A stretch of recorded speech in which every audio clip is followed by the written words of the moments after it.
Hey guys, welcome back to the channel. Today we're doing a guide on Evolve Shaman. I made this deck towards the start of the expansion, but it's taken off in popularity recently thanks to the last patch, which nerfed Rogue, one of its biggest counters. So we're just going to quickly talk about the game plan of the deck. It's going to be mostly summoning boards through spells. Got the Cavern, the Prescience, you've got Chisel, which is not a spell, but it does summon a board for you. And you're going to be evolving stuff along the way. And then there's a small minion package. And mainly you're going to be trying to abuse the gold channel plus evolve as much as you can in the deck, 'cause it's one of the strongest things this deck can do. As for the other minions in the deck, we have the Neptulon, the Glug, and the Vol'jin in this version. There is a version with Sea Giants, which was my initial build, which is also very popular on ladder. I think this one is a bit stronger. Just gives you a potential to swing games a lot harder. If you Vol'jin out a Neptulon on turn 5 or 6, it can really just swing the game, whereas the Sea Giant is just a bit of stats, but it doesn't really affect the board that much, and oftentimes it's a bit too expensive to play. So if you're really looking to do the best with the deck and probably also have the most fun, I'd definitely recommend running this build over the Sea Giant one.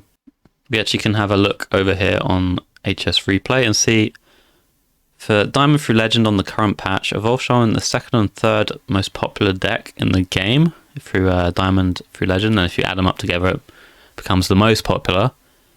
There's two builds. This is the one that we're going to be looking at, the one we're playing.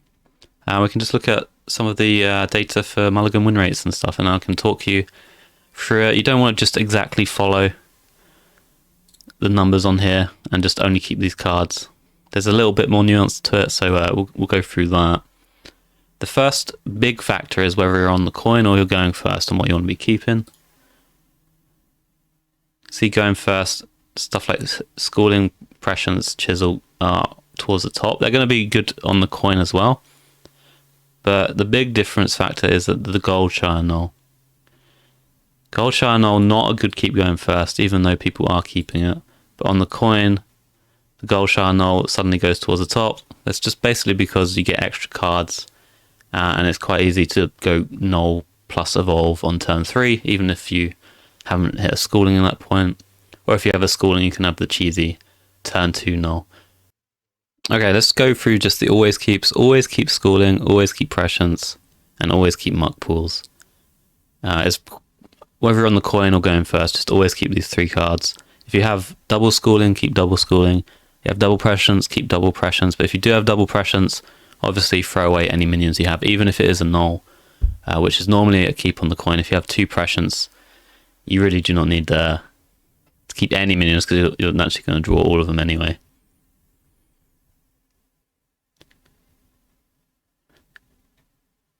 Now, slightly more conditional keeps that matter more if you're going first or second. Going first, the Chisel is very good, but on the coin, it drops off a little bit.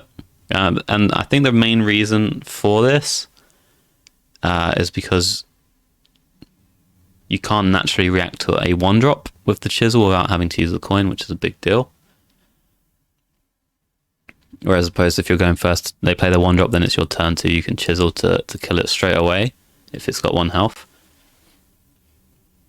And what's more, if you have the null on the coin, you actually can't play the Chisel on turn 2 if you want to play turn 3 null plus an evolve. So definitely goes down a bit on the coin, but in certain matchups you're going to still want to be keeping that. Any deck basically which the Chisel does a good job at contesting board against, so something like Aggro Druid or Pure Paladin, you definitely want to be keeping the Carving Chisel, regardless of you're going first or second. And a lot of the time it's gonna depend on your hand. Like if you've got Chisel plus some 4-drops, obviously that's a good curve to keep. But if you've kept the null, it doesn't really synergize too well with the Chisel on the coin, because you can't really do both plays unless you have a Schooling as well. As for Convincing Disguise, I think this card is generally good to keep. Times I'd say you don't want to keep it so much as if you have both Convincing and Muck pools, but no other synergy cards for them. Particularly if you're in a matchup where an early null can just blow out the game and you're on the coin. You don't really need to keep both of these cards. just one evolve effect for a null is good enough. It's probably better to just look for the schooling or the null. And out of the two, I would say keep the muck pools. And also in some matchups, like very aggressive ones, the convincing disguise takes a bit too long to get going. And I wouldn't generally keep it unless you already have a good sort of anti-aggro hand, including like the chisel and maybe a 4-drop as well.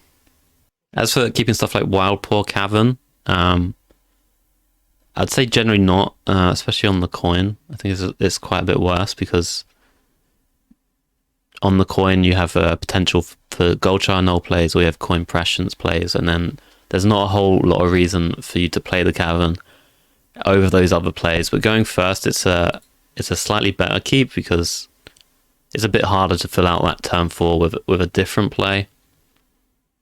So I think it's a bit more reasonable to keep going first than going second, and it's again going to depend on the matchup. If you're against something like a Demon Hunter, Wild Paw Cavern does very well. Or if you're against a Control Warrior, it also does very well. Or even just like a Ramp Druid, it's a pretty good card. Anything that doesn't really demand you get on board early, and has a hard time dealing with the Wild Paw Cavern itself, it's generally a fine keep. But I would shy away from it against decks which have a lot of early game, particularly ones that run Trog. As for Shadowhunter Vol'jin, you can see he's quite high here on the Mulligan win rate, which might surprise you.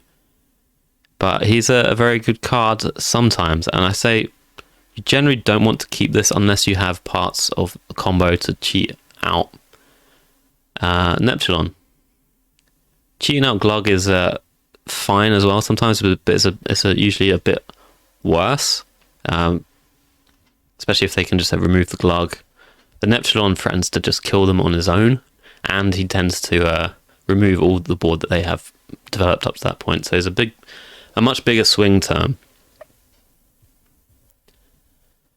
So for my advice for keeping the Vol'jin, I would keep him if you have either the Neptulon already, and that means you keep the Neptulon too, so keep them both together. Or if you have the Chisel, keep the Chisel and the Vol'jin together because they have very good synergy. It means you just don't have to have any minions on board. You can just swing and then Vol'jin on the same turn. Obviously, if you've got all three, keep all three. That's great, but sometimes you'll just have 2 out of 3, and just look out for those situations because you can gain a lot of win percentages where other people will just throw them away and look for the more natural plays like Null. Chisel and Vol'jin are very, very strong together. Also, we see Farsight up here. It's not in the green zone, which is generally the ones you want to be keeping, but I like to keep Farsight when I'm going first. You see this, it does go up a bit when you're going first. This is just because it's a lot harder going first to keep up your hand size to do null plays.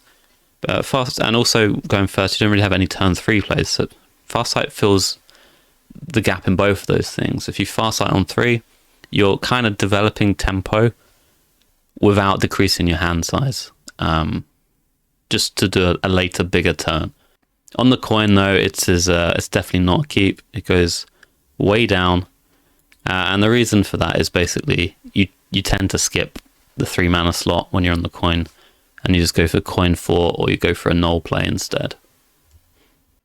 As for the other cards, I'd say you generally don't want to keep any of them for the most part. The only exceptions really are Primordial Wave. You can keep this with good hands, particularly the Chisel. It synergizes very well with in matchups where it gets a lot of value. So Aggro Druid or Boon Priest are the two that spring to mind where it is particularly good. But generally, you just want to be throwing this card away. There's one more card I do keep sometimes, and it might surprise you because it's all the way down here, and it's the Command of Neptulon. I would never keep this on the coin. It's generally terrible. But going first, I would keep this card if I already have the Cavern. Going Cavern on 4, Command of Neptulon on 5 is actually a very strong curve, and it doesn't require you to have any minion synergies. It doesn't require you to have a big hand size. So it's just like a good 1-2 keep when you're going first if you see them both together. But don't keep this going first if you don't have the Wild Paw Cavern. And even if you have the Prescience, it is like a similar curve, Prescience into Command of Neptulon. But the difference being that the Prescient tends to draw you a better play than Command of Neptulon. So it's not really necessary to keep this 2. But generally it's just whenever you have the Cavern going first and you want to be keeping it, also keep a Command alongside it. Yeah, that's the general mulligan. It's going to vary a little bit matchup to matchup. The more aggressive deck you're facing, the more you want to hit early knolls and also chisel, muck pools, schooling stuff. And the slower the deck, the more you want the Convincing Disguise and the Wild Paw Caverns. Alright, so I want to talk a little bit about some of the cards and mistakes I see players often make with them. The first one being muck pools. Now, the thing with muck pools is you don't need to be mega greedy with it, okay? And the thing I'm mainly referring to is the totems. Absolutely evolve your totem onto every single game. No exceptions, really. I used to keep the strength totem because it was the strongest totem against some slower decks.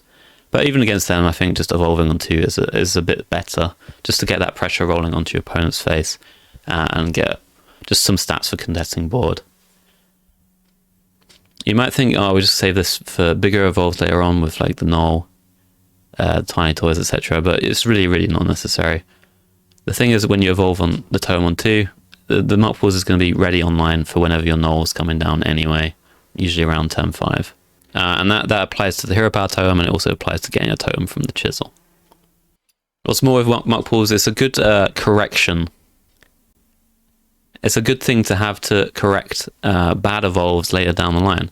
So if you have a big play involving Primordial Wave or Convincing Disguise, usually paired with the Tiny Toys, it's nice to just have your Muck Pools online for that play, because if you happen to get a low roll, you can just evolve that one into something big. Now, when it comes to what minion you're trying to evolve, just try and look at the stats for its cost. Don't always try and evolve into the highest mana cost minion. That's not always going to give you the best result. You just want to look at what minions on your board are weak for their mana cost, or what minions on your board are weak to your opponent's removal. If they have like some sort of AoE that does like 3 damage, for example, you want to try and evolve minions that have 3 or less health, so that you can get them outside of range. But yeah, main tip for Muck Pools is just don't be too greedy. The next card, actually, is the previous card we're going to talk about, is the Convincing Disguise. So generally speaking, you do not want to be using this in its uninfused form, only exception being on an early null, when that null is going to be likely to put you in a winning position. Against some decks, it's not actually even worth using the Convincing Disguise on the null, particularly if it's on a later turn. Earlier in the game, it's certainly a lot more worthwhile. But if you're approaching like turn 7 for your toys, it's often better to just hold it and combo with the Tiny Toys instead, and that's generally a bit stronger. Another way to use this card is not with Tiny Toys, but with a board of totems from the Chisel or from fish that you get from schooling. Now, if you've been managing your resources well, hopefully, if this is in your mulligan, you've totemed up a few times and it's going to be close to being infused. And if you have a schooling in hand, you can potentially go schooling plus an evolved play of Convincing Disguise, and that's pretty powerful. You end up getting a board full of 3-drops. And in a deck that's running Bloodlust, that's generally strong enough to threaten lethal against most decks. So main tips for this card, really, try to use it infused as often as you can. It's fine to evolve the null against some decks early, but later on in the game, try and avoid doing that if you can, and try and just use Muck Pools or Primordial Wave to do that instead, and try and save this for your Tiny Toys.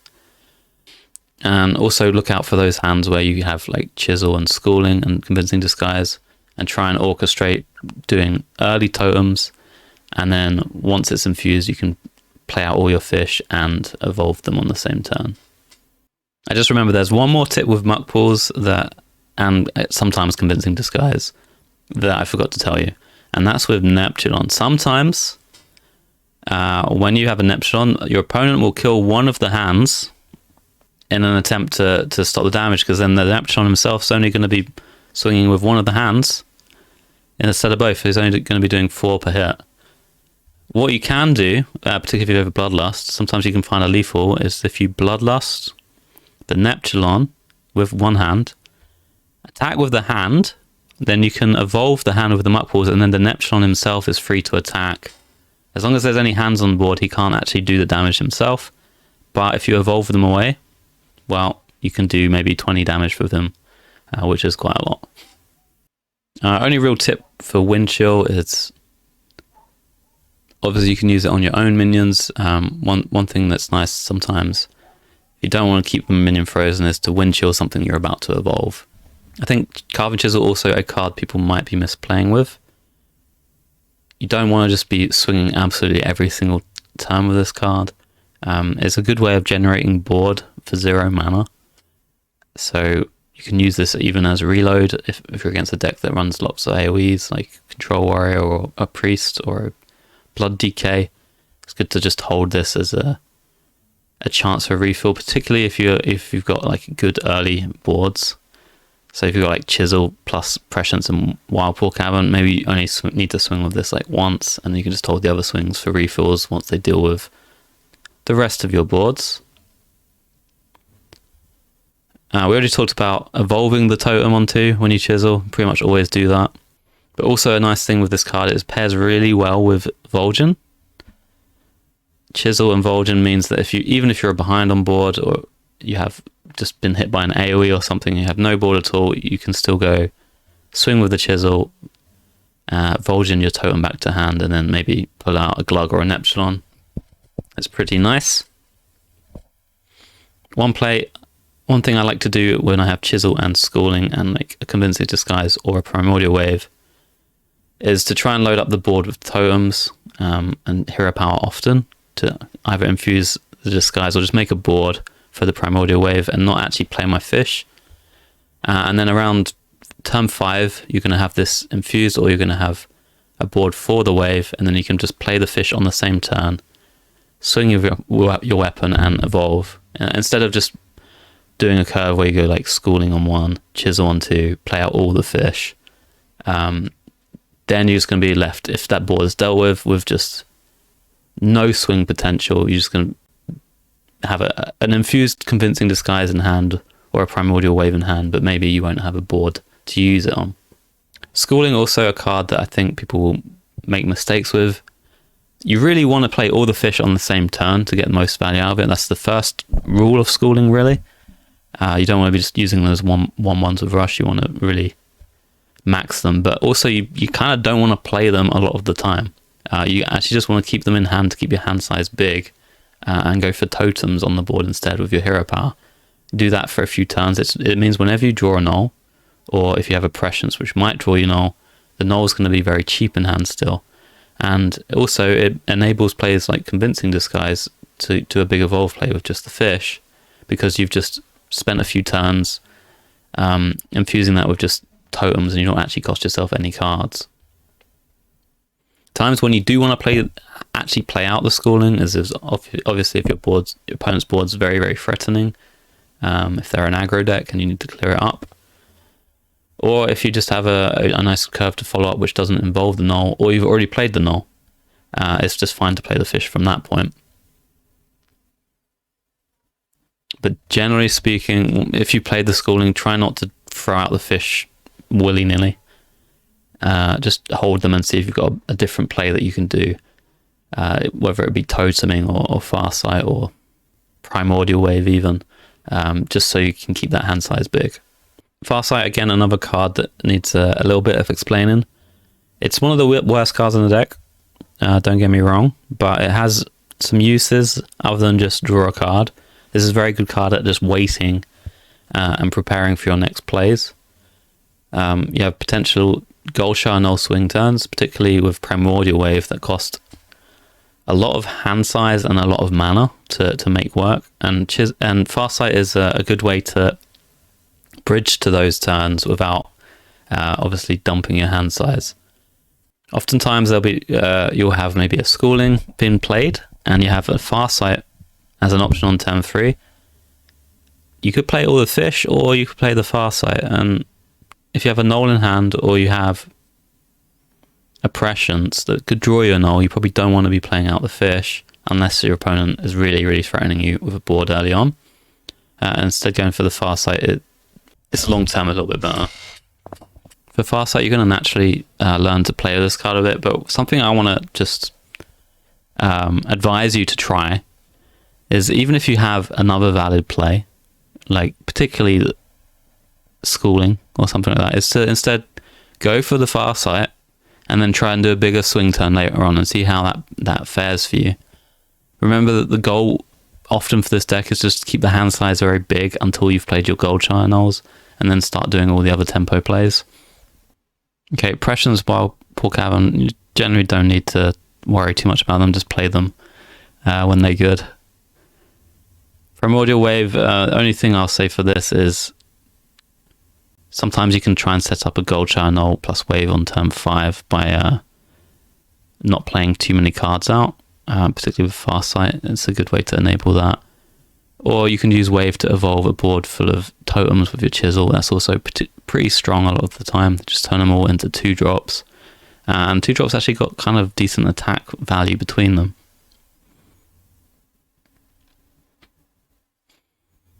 So yeah, also don't be afraid to evolve the fish from schooling sometimes alongside with some totems. That can be a pretty strong play. Other than that, like, look out for Tiny Toys plus Primordial Wave on turn 9 against some slower decks. For Bloodlust, very much avoid playing this card unless it kills your opponent or sets up a lethal with a Brucan that you have in hand. Yeah, there's almost always a better play. If it doesn't kill them, don't play it. Commander Neptulon, this card people don't like too much because of the overload, and I agree it's a bit iffy sometimes, but one tip I can give you to avoid overload issues is to almost always play this on 5 when you have it. 5 is the key turn where it doesn't block too much. When you get to turn 7, there's Tiny Toys plus Convincing Disguise, or there's Glug, which are often the 2 plays you want to be doing. And if you overload on 6, it obviously blocks them out. Also turn 8, if you overload on 7, it blocks this one. So it's a bit awkward to play on any turn other than 5. So even if you have like a null play on turn 5, that you might want to think, oh, I've got a null, I want to evolve it as fast as I can, just stop to think whether Commander of Neptulon is an acceptable play, and then you can just go for the null thing on turn 6, and then you more smoothly just transition into the Glug or the Tiny Toys play for turn 7, and you're not just left in a situation where you've done your null play on turn 5, and then turn 6 you're like, what do? I have a Commander Neptulon, but I can't really play it. Now for Vol'jin, slightly skill testing card. The main thing you want to be doing is just like managing your hand minions to isolate either Glug or Neptulon the Tidehunter. Now, if you followed all the other advice I've given you in this video, the plays for this become a bit more natural because it becomes easier to just play your nulls out of your hand for cheap and have them be good plays, rather than having like one null stuck in hand plus a Neptulon, and it's like a terrible 50-50 that you have to take, but you haven't got enough time to play an expensive null before you do the other play. But as long as you're keeping your hand size big, it should be easy to dump both the nulls and then go for this. So there's common ways to do it. The most common one would be the Chisel. Chisel into this is very nice. Another way is a Schooling Fish. If turn 6, just hold a fish from your previous turns, and you can go fish plus the Vol'jin. Just be careful about how much board space is required before you do the play.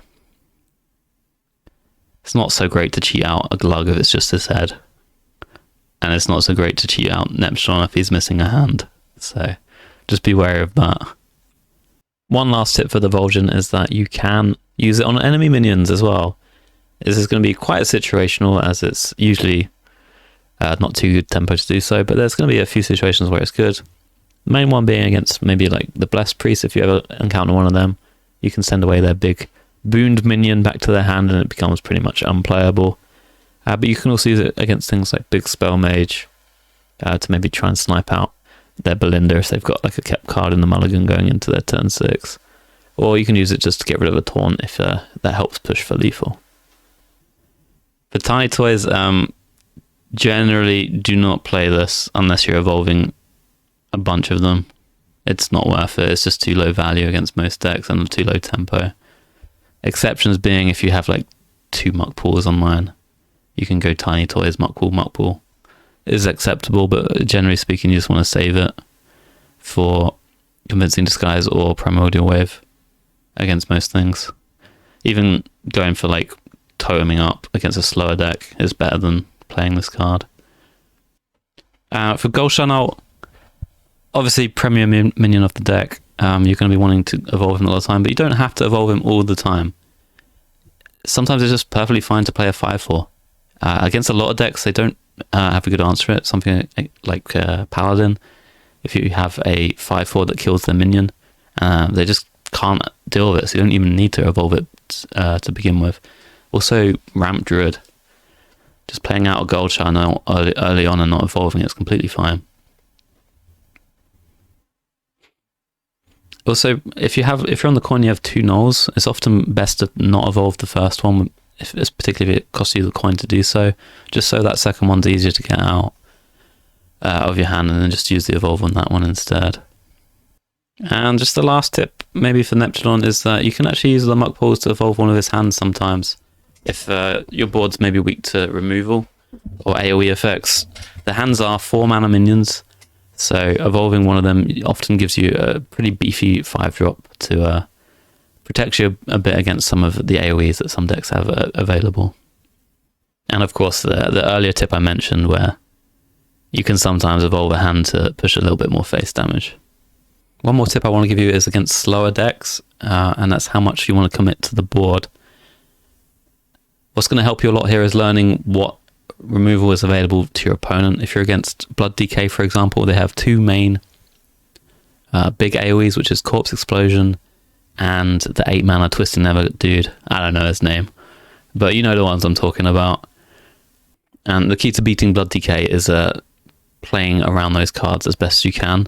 For Corpse Explosion, there is a corpse counter that you can see on your opponent's side, so if they don't have many corpses, you're fully free to commit hard onto the board before turn 8 and try and lethal with Bloodlust. But if they do have a large corpse counter, you might want to just be a bit more reserved and try and outlast their removal, basically.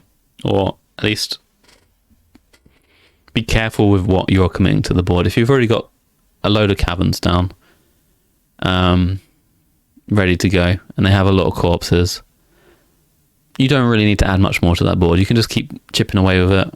If they eat out the Corpse Explosion, then you can start refilling with your other things. And if you don't overcommit, you can actually just exhaust them of AoEs. And I do this lots and lots of times against Blood TKs, even if they're lucky enough to get all 4 of their AoEs and they have enough corpses for the Corpse Explosions to do enough, you can exhaust them, of AoEs and then just finish them with your last board. So what does that mean? I mean, it means if you already have a board, you don't need to be adding stuff like Primordial Wave to it. We don't need to be adding Command and Epsilon or Nulls and things like that. If they're susceptible to AoEs, just save them to refill and keep chipping away at your opponent. One more tip actually against that matchup, which is a common one you see for Primordial Wave, is a very good counter to their Lifesteal AoE, because it often will just leave you with like a bunch of damaged Wild Boar Caverns or Prescience minions or Command and Epsilon minions, and then you can just Primordial Wave them and then don't get killed. Often a very good counter to that particular spell. Alright, that's it for today's video. Hope you enjoyed it. Happy to answer any more questions you have on the deck. Tried to keep it under half an hour here, so we didn't go into absolutely everything, every matchup. So if you have any questions about them, feel free to ask below and I'll be happy to answer. But until next time, see you later.